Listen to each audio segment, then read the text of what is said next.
don't miss the music event of the semester.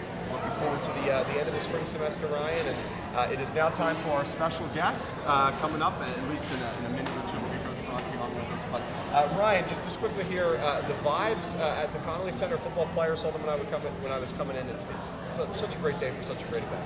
Oh yes, and certainly for you, Dave, it's important to go to class too. So I did go to class today. I still did my classes. But for the people that are out and about, it's great to see the football community just walking around here, and just for just a certain amount of time, they dedicate their time instead of going to practice or film. They take a bit of their time to just speak and just bring to the Connolly Center what our football team is about, not only on the field, but off the field, certainly with this bone marrow drive going on today. Absolutely, Ryan, absolutely. Again, if you are on campus here, you want to find out how you get involved, we have 2 swabbing stations, one in the Connolly Center in the Villanova room, and the other in Driscoll Hall. So plenty of opportunities to get involved here. And it is now time for our special guest, Coach Mark Ferrante of Villanova football. And Coach, it's great to have you. Just completed your 8th season as Villanova head football coach. And now we're here for the 17th annual Bone Marrow Drive. Coach, welcome to the broadcast. Always great to talk with you. How are you doing today? I'm doing well. I appreciate you guys being here. Appreciate you having me on. And yeah, it's an exciting day whenever we have the opportunity to have someone potentially save someone's life or give them a second chance in life. That's awesome. So this has been, as you already mentioned, 17 years of the Get in the Game Bone Marrow Foundation, Bone Marrow Drive under the Andy Talley Bone Marrow Foundation. NMDP is the major company that heads all this stuff up. They're based out of Minneapolis, Minnesota. So we have some of their representatives here as well. I heard you mention that. So yeah, it's great to see our guys out there. It's great to see the activity here in the Connolly Center. I did stop over at Driscoll. A lot of good foot traffic going in and out of there with a station set up over there. And we have some of our guys out on campus, the foot soldiers, if you will, out around campus trying to, the more people you can add to the registry, the more opportunities someone might have a chance to, get a transplant and, save their life. So it's been great. It's been a great cause. Coach Talley started it here at Villanova.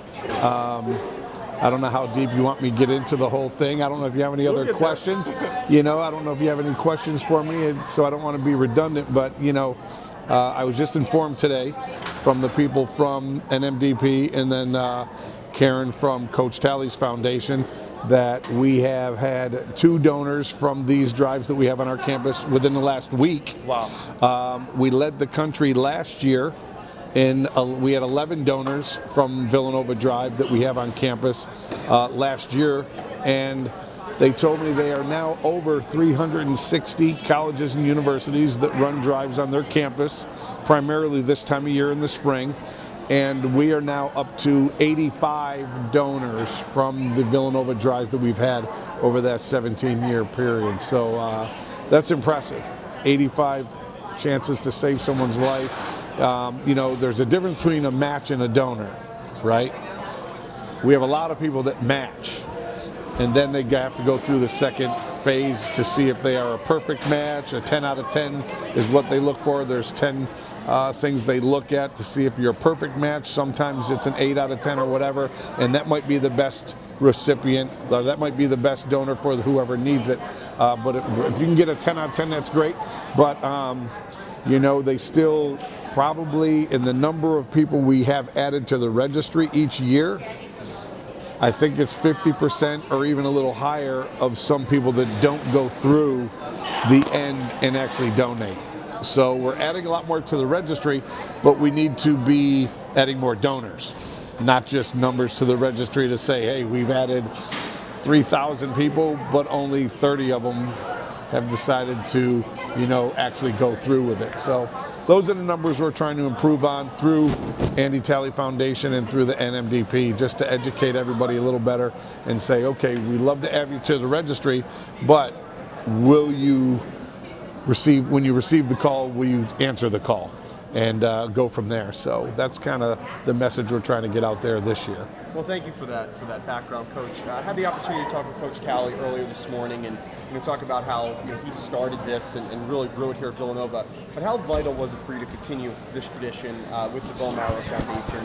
And also, can you believe it's been 17 years? What makes Villanova so special to be able to not only start a drive like that, but to continue it at such high success for this long? Yeah, I'm sure Coach told you about how it really started. This is the 17th year of the Get in the Game drive under the Andy Tallow Bone Marrow umbrella, because that's when he started his foundation. Sure.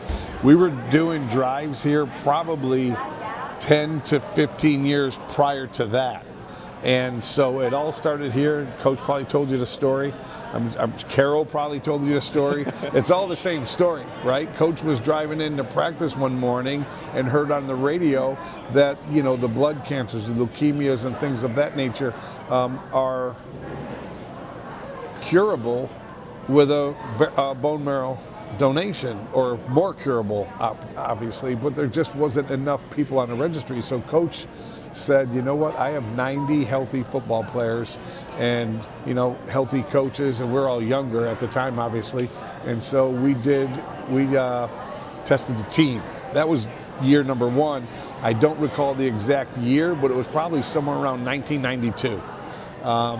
And that's when you actually had to give blood. Mm-hmm. So that's how we got the nursing school involved, because we had to have nurses come over to the Nevin Fieldhouse and draw blood from our team and our staff. And so we added about 100 names to the registry.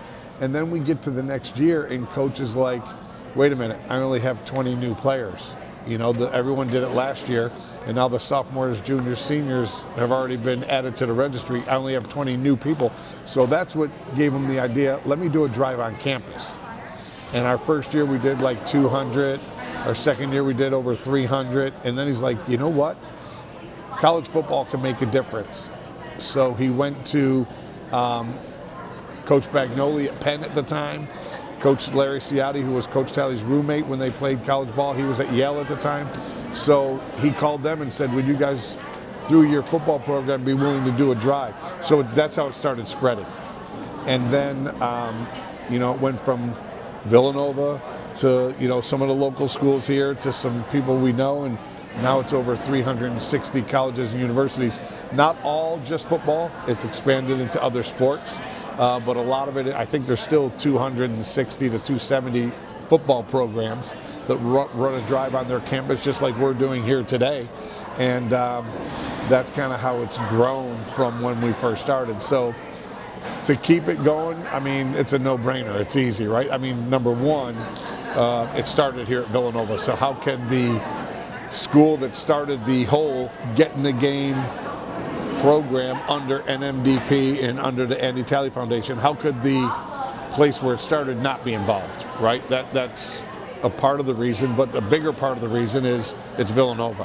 And all we talk about is giving back and volunteering and giving back to the community and, everything that Villanova is all about is what today's all about. And to have our team volunteer their time.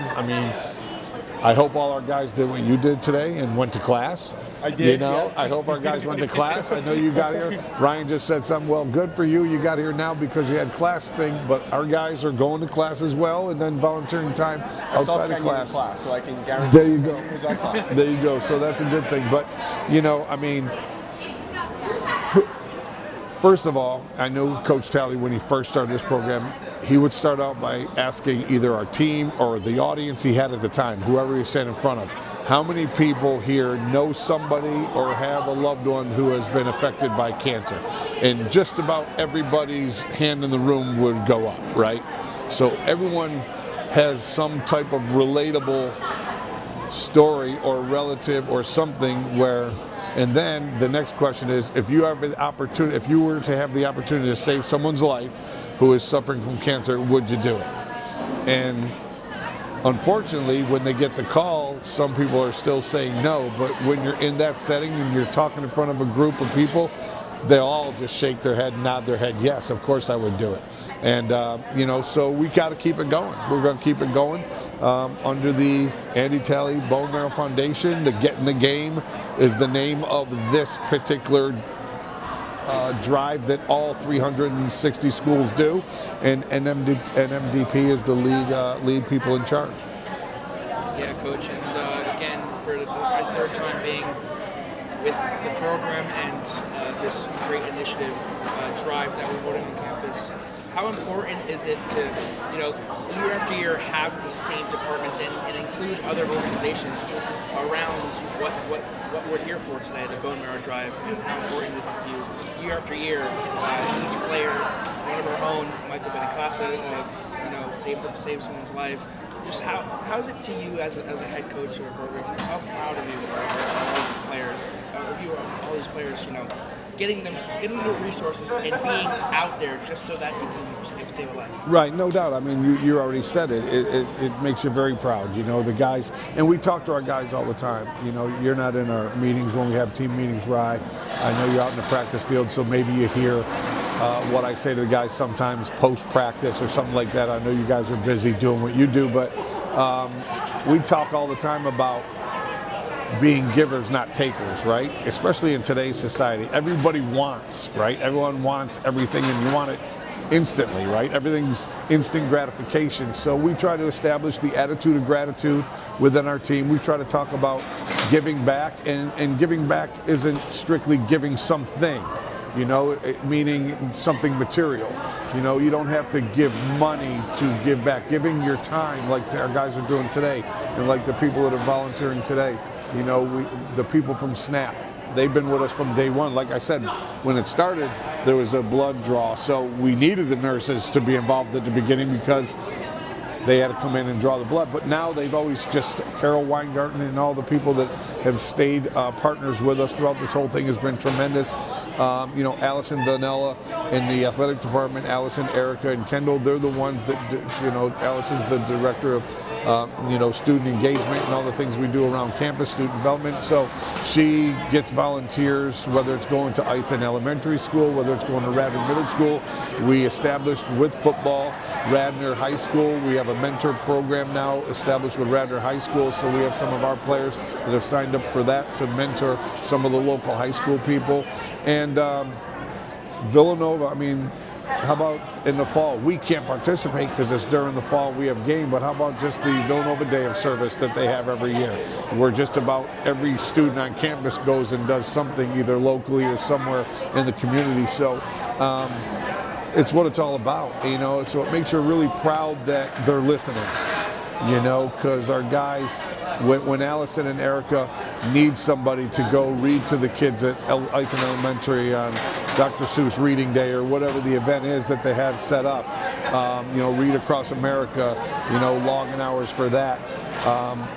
Our football guys are usually some of the first and most frequent to sign up to do those things. So it makes you really proud as their coach that they're giving back, even if it's just giving back their time. Coach, this is somewhat of a general question, so I'm sure you probably have many, but what has been your favorite part or favorite memory about participating in the Bone Marrow Drive event throughout the year? Yeah, there's the one story that stands out the most is back in '09 during our championship run when Matt Caesar was a match for a 3-year-old girl over in the Ukraine. And Matt Caesar was a dual sport guy here at Villanova, football, baseball, and he was one of our top guys on the offense and special teams. He actually was the offensive player of the year and the special teams player of the year in the CAA in 2009. So regular season's over. We win the national, we're going to attempt to win the national championship, and Matt Caesar goes into Coach Talley's office and says, "Coach, I'm a match for someone over in the Ukraine, and we're ready to start the playoff run for the national championship." And so Coach Talley's like, "Well, are you going to do it?" And he's like, "Of course I'm going to do it." So Matt Caesar was willing to sacrifice an opportunity to win a national championship to donate his marrow to save a girl who he doesn't even know, who's not even in our country, right, over in Ukraine. The rest of the story was she wasn't ready, so they postponed it.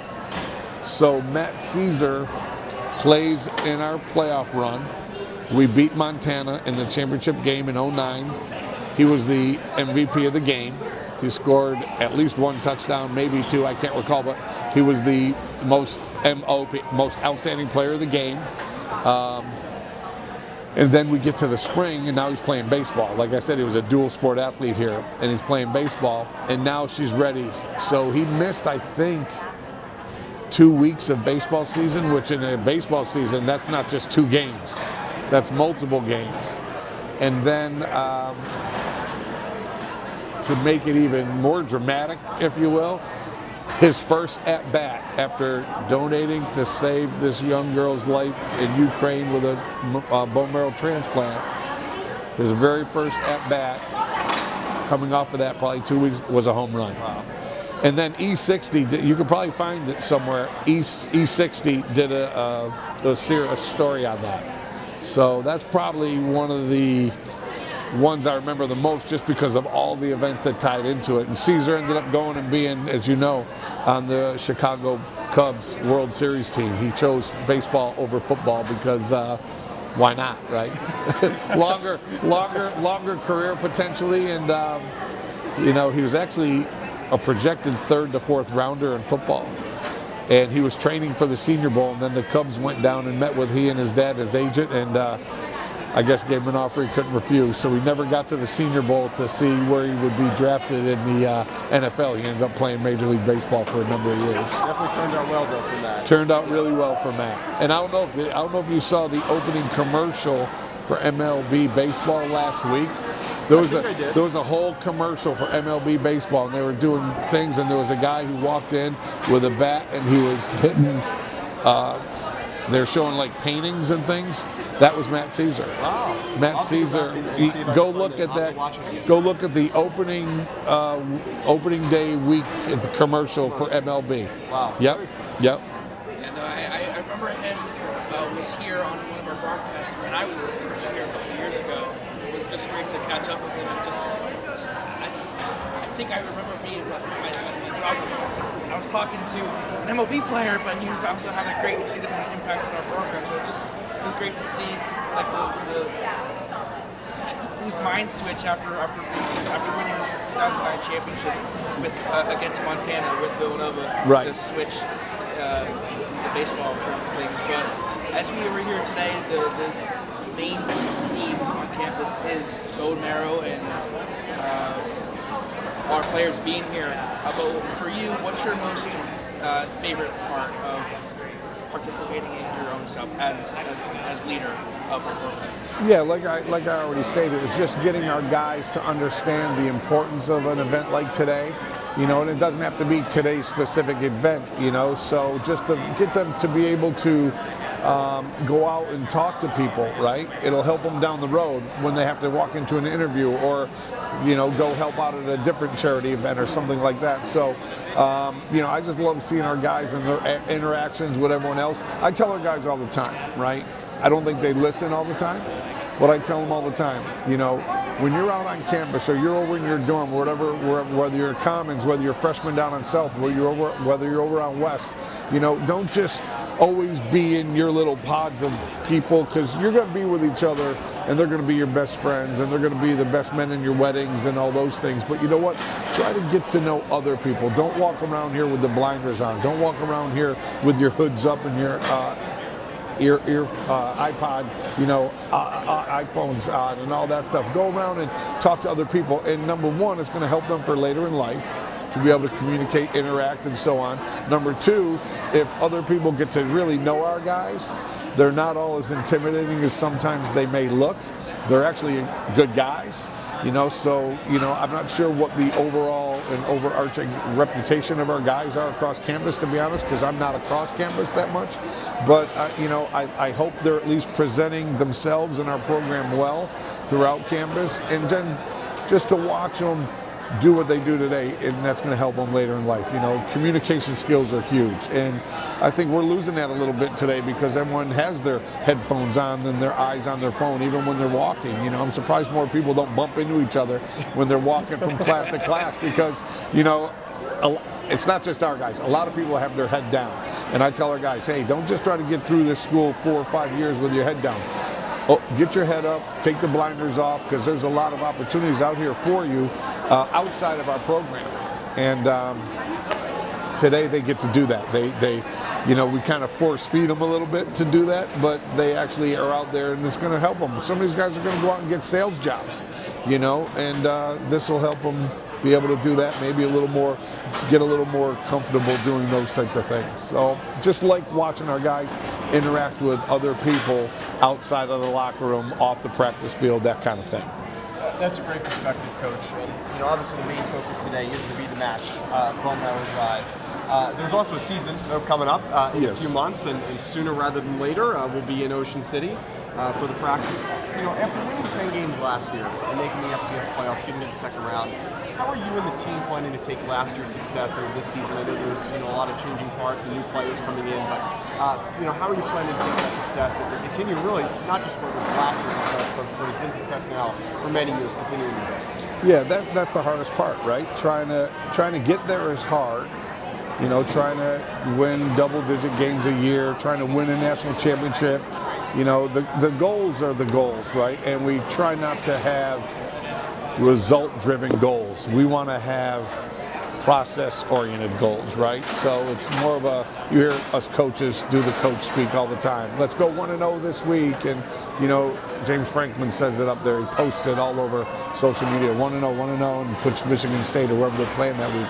But, you know, the hard part is kind of getting to where we are now, having back-to-back 10-win seasons, multiple playoff appearances, but we're still not where we want to be, right? We didn't win the national championship. We lost in the quarterfinals. We want to get to the semifinals and beyond. We want to get to the national championship and win the darn thing like we did in 09 that we just talked about with Caesar and all the guys that he played with. So, you know, we have the need to get better mentality. We have the let's get better one day at a time mentality. I tell the guys all the time, hey, every rep, every day, every play, let's try to get better, right? So that's kind of where our heads are at right now.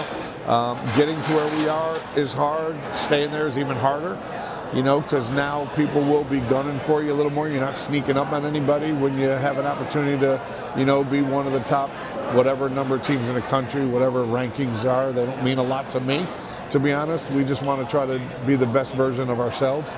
So, but our guys, the energy, the attitude, the enthusiasm, the effort that we've seen, not only now while we're going through spring practice, but what we saw January, February in the weight room and conditioning and all that leading up to spring practice, I think we're in a good place. I think we're going in a good direction, but obviously the ultimate report card will be come fall. So when we have our weekly test, you know, of game days. But right now, I like what I'm seeing.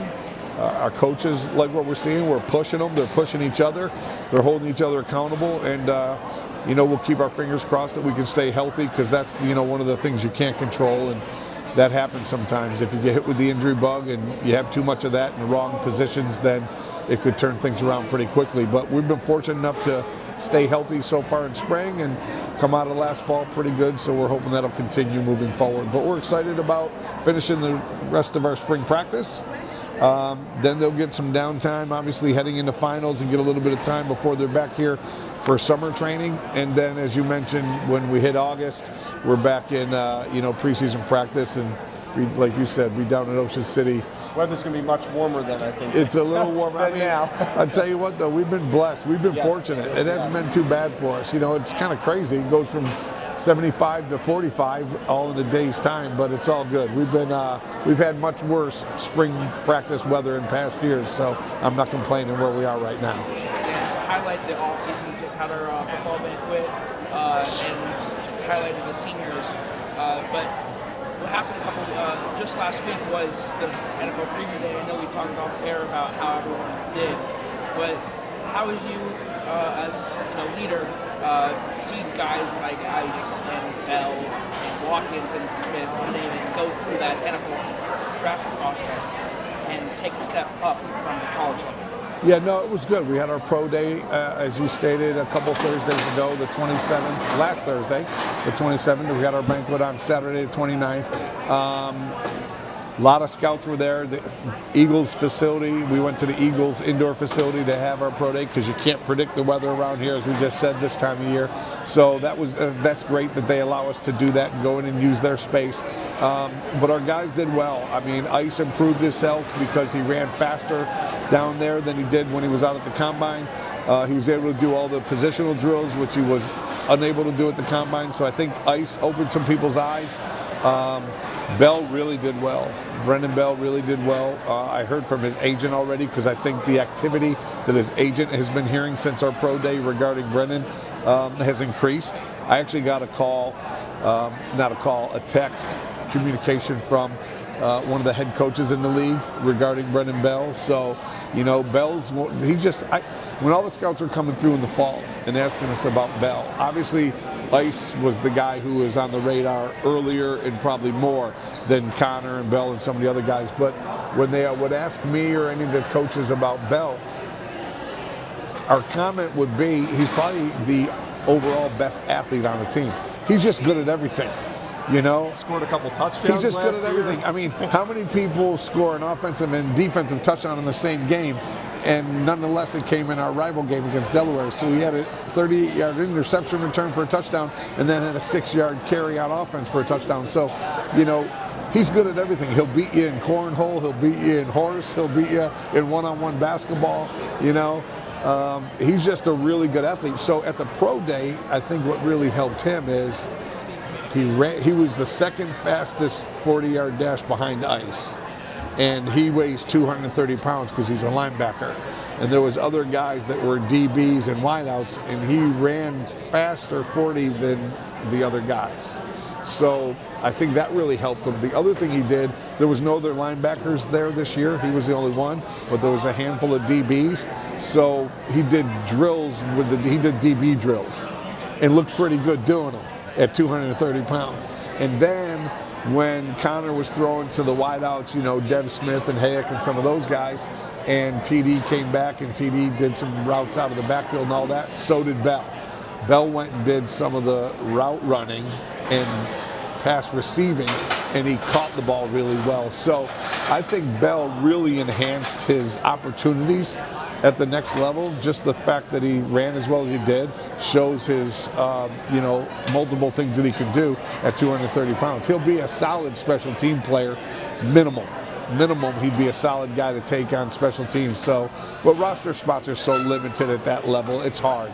And then Connor threw the ball well. Connor ran well. Connor ran a 4.6 40. He did a short shuttle, the pro agility to 5.10.5. He did a really good job in that. So, and he's got a really strong arm. So we'll see. I think Connor has an opportunity to get into a camp, and that's all you can ask, right? You get your foot in the door, the rest is up to you. Take advantage of the opportunity. And we tell our guys that all the time as well.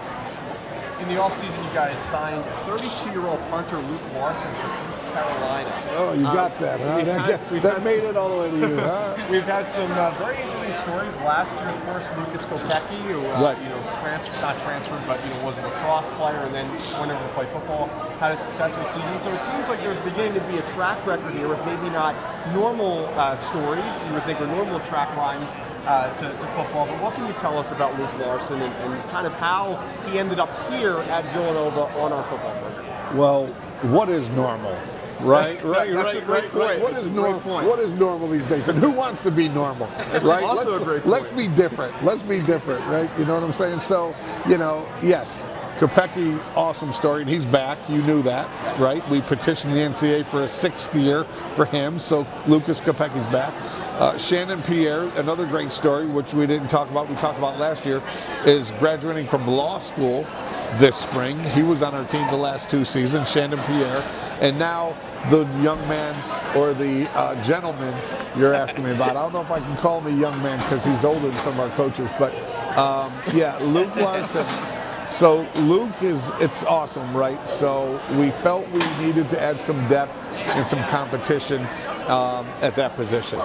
And, you know, we're not, thankfully, knock on wood, and I hope this trend continues, we're not losing a lot of guys in the transfer portal. We've lost one guy per year for the last 3 years when this thing started getting as crazy as it is today. So if we're only losing one a year, we're doing better than most, okay?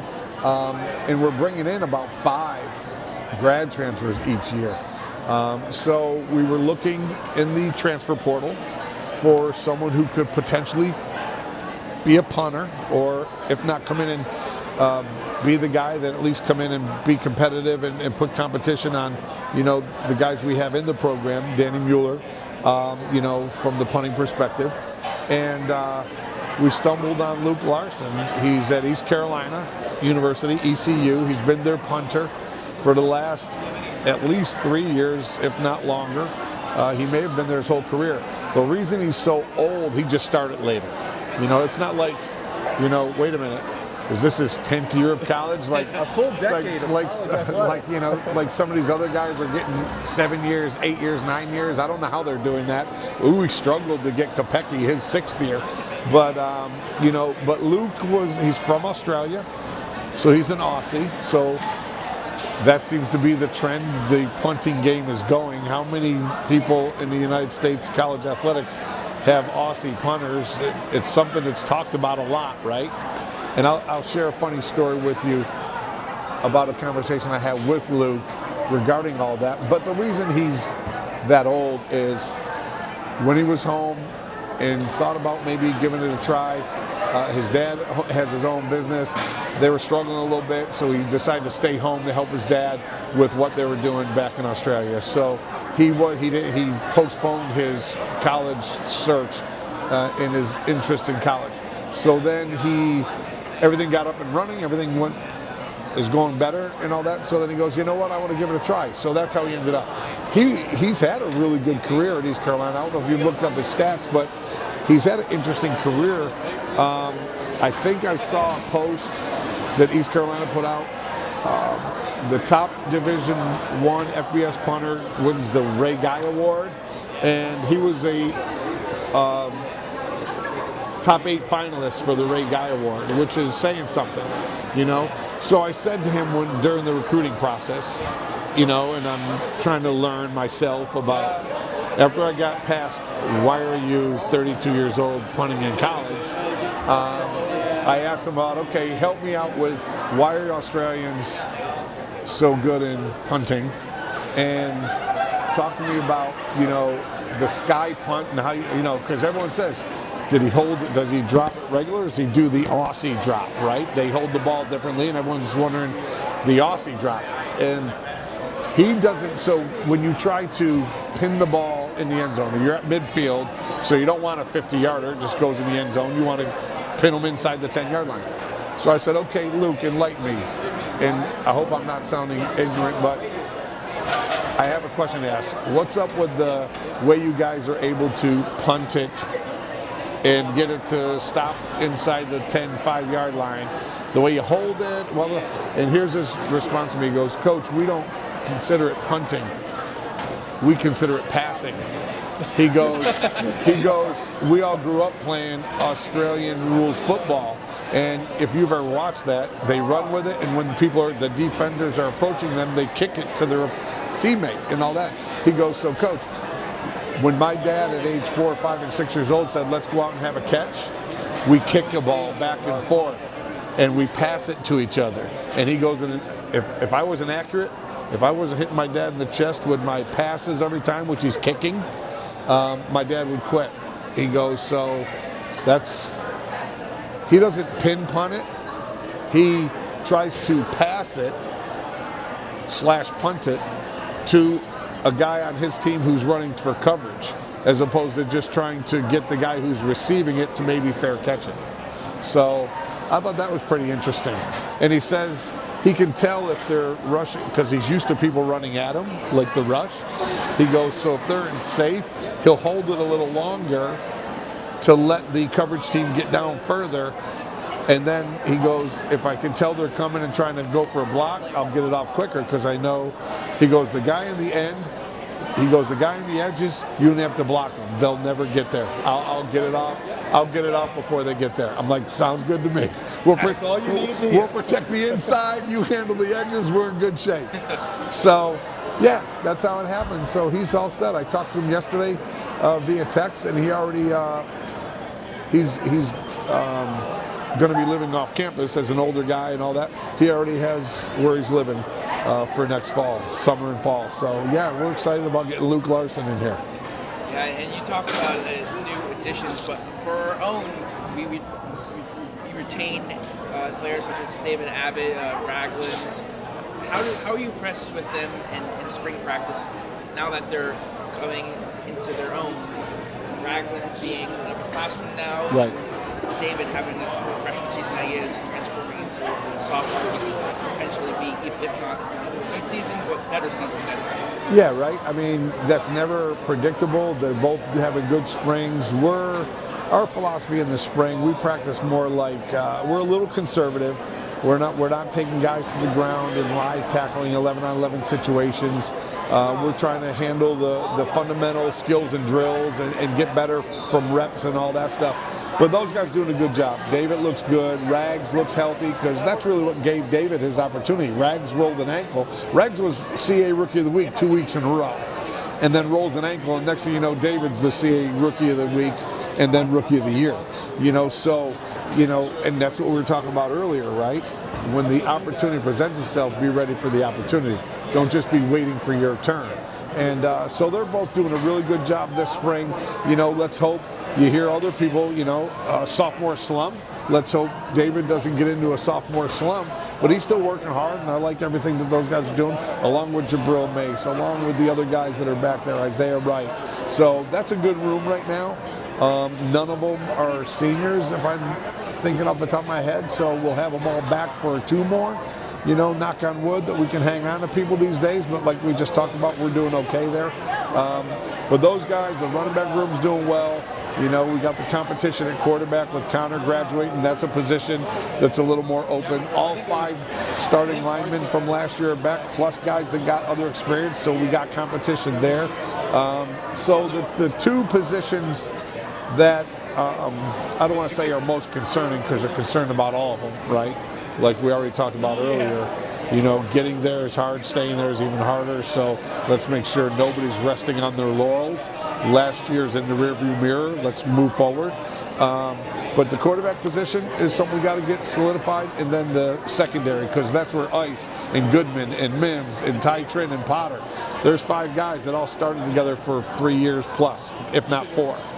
So. And we got some good young players back there, so we're looking forward to putting it all together. And hopefully when we get out of this spring, we continue to stay healthy and finish up, and then head into preseason or summer training with a full head of steam. Talking with Coach Ferrante here on WXVU's Bone Now Drive broadcast. I thought you'd join us, Coach. Just a couple more for you. You brought it up, the quarterback situation. With Connor Watkins graduating, what is the quarterback situation like? I know when we talked about it a few months ago, well, really at the end of the season, you mentioned that Tanner was going to compete for the job. Brought in Pat McQuaid as well. Who has impressed you so far, and has anything changed from when we talked back in the fall and heading into the winter? Well, those 2 have been getting the majority of the reps in the 11-on-11 stuff, because we think those 2 are probably the front runners right now. Most of the other guys in the room are on the younger side. So we brought in Pat McQuaid, as you just stated, from Nicholls State as a grad transfer.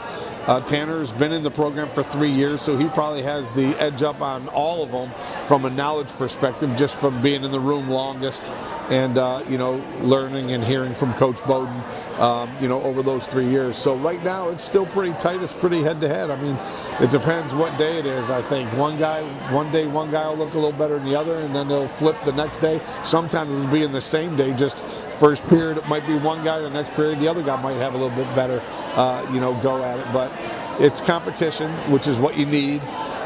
Competition makes everybody better. So as long as we can have competition in the room, the other guys are doing a good job as well. They're not getting as many team reps, but they are getting some 7-on-7 reps and so on. And, it's been a little challenging, because we do have, minus the secondary, minus the guys in the back end, we're pretty experienced at linebacker, and we're pretty experienced at the defensive line. So the defense is putting some pressure on both Tanner and Pat when they're in there. So it's been fun to watch. It's been interesting to watch. And, it's an ongoing evaluation. So we'll see which one, but it's probably not, obviously, we're probably not going to have the decision coming out of spring. We'll probably carry the competition into preseason practice and then, make a decision shortly into there. Probably about the time we're heading to Ocean City will be the time we should have a starter by then. We should have a starter by then because that's usually about 2 weeks outside of our opening game and then go from there. But it's going well. Both guys are competing really well and they're showing some really good things. And then, nobody's perfect, so there's some mistakes along the way that need correcting. But you can say that about any position, regardless of the experience they have. Yeah, Coach, we had just mentioned briefly about players that will deeply missed in our program, but that addresses people to step up, like you mentioned. But are there any sort of potential breakout candidates that we should look out for next season? You know what? I'm never good at predicting that because if you'd have said to me that David Abbott was going to do what he did, I probably would have never said that in August. You know what I mean? Hard to say. We're pleased with some of the young guys' progress. Newton Essio is doing a nice job at corner. DeMille Bostic is doing a nice job at corner. Sapp's a guy that we always feel could do some good things, and he's having a really good spring. I think he has the most interceptions in practice right now from one of the safety positions. So I'm excited about what Sapp can do, with all those older guys that have graduated and moved on. So some good things happening there. I'll tell you what, who's been great, and he was a guy who helped last year, Quinn Whalen. Has played some center for us now, and he was forced into it last year due to injury to Jake Picard later in the season. And Quinn's really doing a good job this spring, more not just holding his own, but being very competitive. So excited to see what he's doing. Kenyon Miles, we talked about. Kopecki's still kind of learning, even though he's not a young guy. He's showing some good flashes. So, but it's hard. I would say, to answer your question a different way, the only time we watched a guy like real early in his career and said, wow, did you see that? He could be something special, was Brian Westbrook. I remember Dave Clausen was our offensive coordinator at the time, and Stan Drayton was our running back coach at the time. Stan's now the running back coach up at Penn State.